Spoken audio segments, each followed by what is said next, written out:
Donc là, on va voir par épreuve. Donc autrement dit, on fait des traitements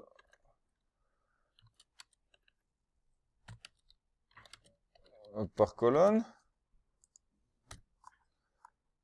Voilà. Donc on a affiché les notes. Et puis après, on veut calculer la somme. Non, pas la somme, la moyenne. La moyenne d'une épreuve. On va l'afficher. Moyenne. C'est quoi? C'est ça. Et donc pour ça, ben, en fait, ça va être presque la même chose. Donc je vais copier-coller. Ça montre que quelque part, je suis pas en train de réutiliser bien mon code si je dois faire des copier-coller. Mais pour l'instant, on va se contenter de ça. Donc la moyenne. Pour une épreuve, ici, ce qui est passé en paramètre, c'est pas le numéro de ligne, c'est le numéro de colonne, ou autrement dit l'épreuve. Et du coup, comme la colonne, elle est fixe, je dois faire varier la ligne. Donc c'est l'étudiant qui va changer, parce que je dois faire la moyenne par épreuve. Ça veut dire quoi? Par exemple, si je prends cette épreuve-là, je dois calculer la moyenne de toutes ces notes-là. Donc je garde fixe le numéro de colonne, qui est 2, mais je fais varier les étudiants. Je prends tous les étudiants, leurs résultats. Donc on était sur moyenne épreuve. Je vais la mettre juste avant la fonction traité épreuve. Comme ça, on a les fonctions. Alors, je sais pas ce que j'ai copié.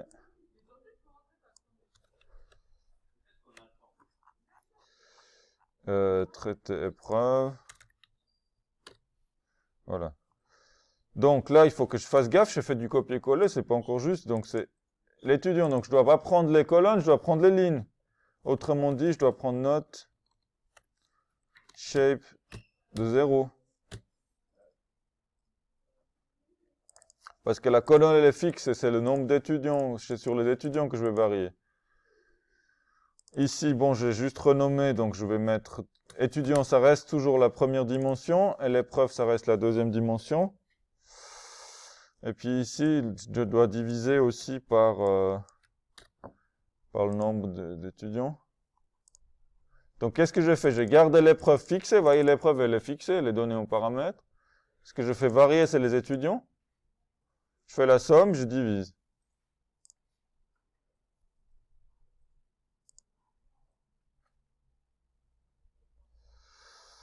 Moyenne épreuve is not defined. Oui, parce que je l'ai appelé moyenne EP. On va prendre plutôt moyenne épreuve. Donc, la moyenne, c'est 4,9. Alors, est-ce que c'est juste? 4,9, on a 5,5 plus 6, 11,5, 13,5, 19,5, 24,5. 25 divisé par... c'est un petit peu moins que 25, divisé par 5, ça doit faire un petit peu moins que 5, c'est bon. Voilà. Donc, il n'y a pas de... En fait, il n'y a pas vraiment de différence fondamentale entre par ligne et par colonne. Si vous utilisez bien les indiçages doubles, si vous utilisez range. Simplement, là, ce qui change, c'est qu'on a gardé l'épreuve fixe et qu'on a fait varier la ligne.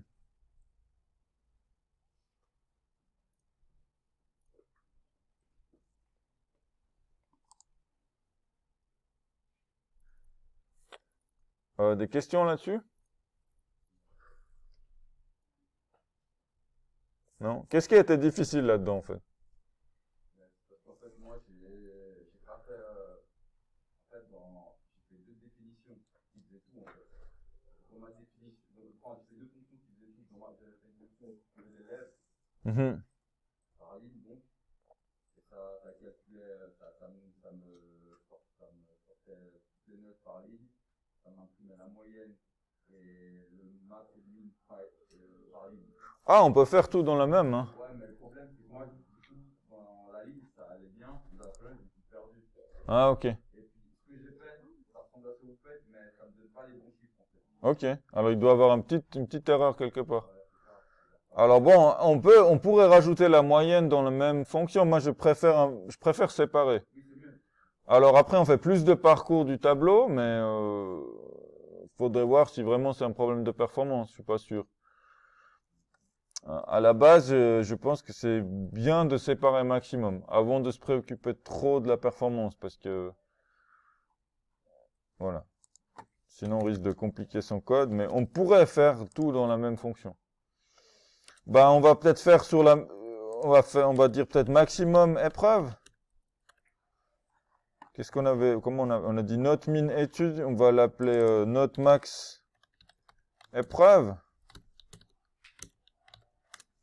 Et comment ça se passe l'algorithme du maximum? Là, je pense que vous en rêvez, vous connaissez par cœur. Ce soir, avant d'endormir, vous faites l'algorithme, un petit maximum dans la tête, là, hop.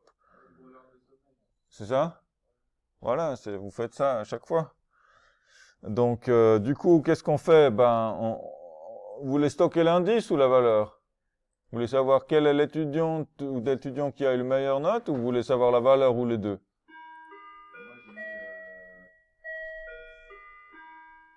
l'indice, meilleure note égale note, entre crochet, c'est peut-être là que tu peux voir, c'est que j'ai mis 0, après j'ai mis le numéro de code, après j'ai mis colonne. Ok, on peut dire etu max. On initialise à 0. On fait for, comme l'épreuve elle est fixée, c'est l'étudiant qu'on va faire varier, comme ici.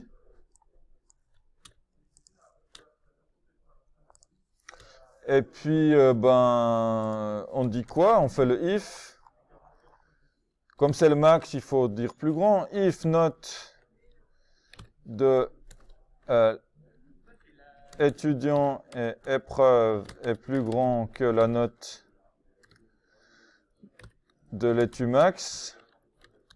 Et toujours pour la même épreuve, bien entendu. Si c'est le cas, ben, on change étu max à étu. Puis à la fin, on retourne la note du meilleur étudiant.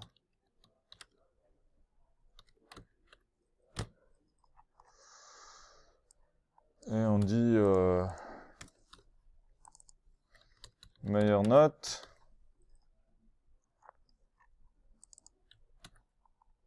Note max de l'épreuve. C'est parti.